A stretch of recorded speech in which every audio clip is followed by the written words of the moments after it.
In this video I'm gonna show you how to make Steam recognize installed games, okay? It's very quickly and very easy. First of all, I will pass the information on my Windows, but it's the same process on all device, okay? So if you want to make this process, you need to open your Steam, then you need to check if you have the game on your Steam library, okay? To do this, you click right here on the search bar and search for the game that you want to check. After checking the game, you need to find the Steam folder on your computer, okay? You can access Windows search bar and search for Steam, okay? In my case, it is right here, okay? So I will access.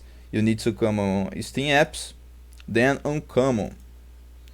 After doing that, you will see all the games that you have on Steam, okay?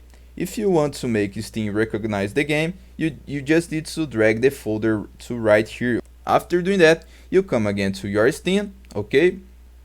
Click with the right button of your mouse, come to properties on the game that you want to make Steam recognize, come on local files, and on the third option, verify integrity of game files, okay?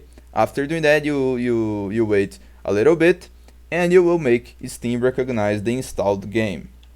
I hope I help you how to make Steam recognize installed games. So if this video helped you in any way, hit the like button and subscribe to our channel to receive useful tips.